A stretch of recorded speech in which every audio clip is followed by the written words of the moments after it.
The black was never truly silent, even in the abyss of space where no breeze carried. The hum of sensors, crewmen's tense breaths, and the gentle crackling of communication cables flooded the Imperial battleship Veilbreaker, which was positioned on the edge of Sector 91C. The fleet was designed to be a display of power. 5 destroyers and dreadnoughts and the ship on a flame. The human colonies had spread too far, they had moved too quickly, and now they were being reminded of their station, Sir. Lieutenant Vey said, her voice tense and hesitant, movement deep. Space, no drive signature.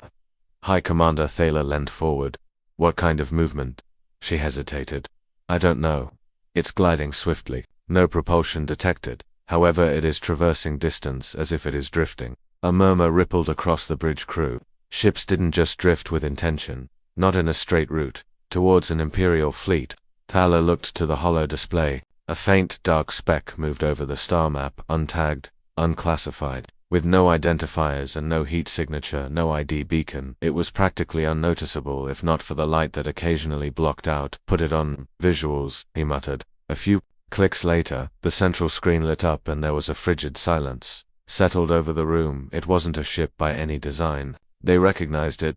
Did not glisten with whole armor or bristle with weapon ports. It appeared more like a shadow or the memory of a ship. Its surface pulsed slightly, as if it had rotted away eons ago, like skin over metal. No lights, no marks, motion. Steady silence. Wrong, bring the honor, flame cannons, Thaler ordered Sir Vi again, her voice softer. The Veritas Angrave barge. They've gone dark. He snapped his head towards her. Communications, no energy fingerprints. They're just off the grid. At the same moment, something passed near them, and the blip on the screen edged closer, drifting motionless, quiet, but behind it were 2 cruisers, each capable of vaporizing a moon. Dead. Thaler didn't waste time, sound full alert. All hands ready, weapons hot, defensive grid active. I want that object tagged now. But they couldn't mark it, systems wouldn't lock on. It was as if the spacecraft was comprised of something beyond sensor comprehension. Drones swirled frantically as they approached closer, their feeds filled of static. Then the ghost ship, or whatever it was, came to a standstill in midspace. There was no inertia, stillness right between the Armada and the human-occupied planet of Artaxis. Below, every commander on the bridge looked. The lights flickered once, twice. The ship's systems hesitated. Gravity altered for a moment. Something passed through them, energy, a frequency, something that did not belong in this realm. And then came the whisper, not through communication, not through speech, but through their. Thaler's mouth opened, but no words came out. Sir Fei's face was pale. Orders. He peered at the spacecraft. The object didn't shoot, nor did it menace. It just was, nonetheless. Thaler's instincts and bones were shaped by years of military authority. Every scar and success told him the same thing. This was not something to fight. He'd watched empires burn, led sieges that broke continents, but never ever had an entire dreadnought died softly. He pressed the fleet-wide. Communication, all units fall back. Immediate retreat. Murmurs of skepticism flashed through the command channels, but no bodidizabide. One by one, the powerful Empire ships turned, leaving the shadow behind them. The Honor Flame hesitated. Its captain, a brave lady named Cyril, rejected, abandoned. Position. Thor could only watch from the back as the phantom shape began to glide directly toward her. He sent one last message. Cyril, for the love of the gods, run. There was no reply, only static. Silent, and just like that, the Honor Flame disappeared from all sensors. The withdrawal was chaotic, not because the Imperial ships lacked discipline, but because there was no protocol for this. There were no entries in the archives about ghost ships that unmade capital ships without firing a shot. No war manuals could explain what had happened to the Honor Flame. The fleet's silent formation was destroyed. Dreadnoughts surrounded the perimeter to protect the retreat. Despite no one dared to approach the thing as it moved out of the sector. 91C. Thea sat in his command chair, fists gripped around the armrests, eyes fixated on the hollow screen that showed our taxis vanishing in the distance. He had never lost a ship under his command. This Vi broke the pause. It is not pursuing, he did not answer. It is just hovering where the Honor Flame vanished. Still nothing from Thaler. Then came the encrypted call. Local frequency from the planet below.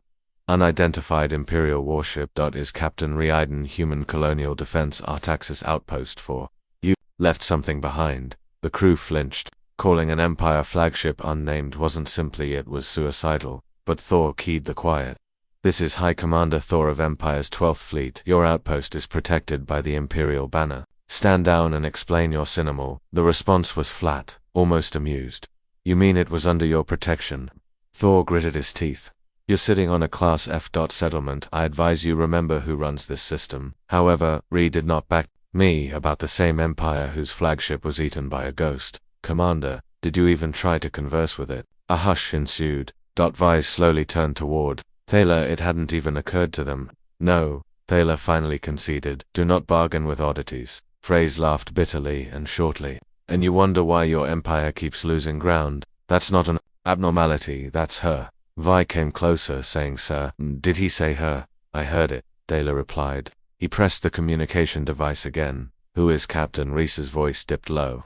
"We don't know what she is. We just call her. The Wraith first appeared 6 months ago at the edge of Orion's dust line. Took down a mining fleet, then she was spotted over Myra 5, hovering over a rebel outpost. Everyone became silent. There was no wreckage, no screaming, no communication, just the dead. Absence phase. Face paled, sir. This aligns up with past disappearances reported in Imperial sectors. We discounted them as pirate attacks or weird. One, they weren't," Thaler answered bitterly. Ree continued.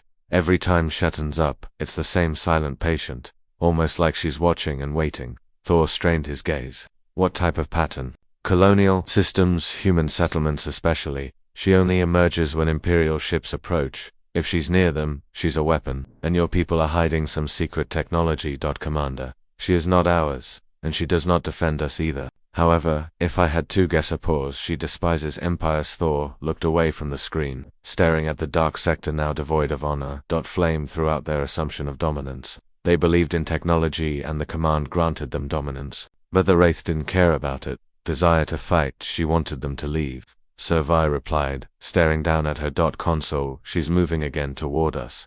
"Number toward the surface." Teller froze toward our taxis. "Yes, direct fall." The hollow screen filled up with flashing alarms. The dark shape traveled like a smear over the stars.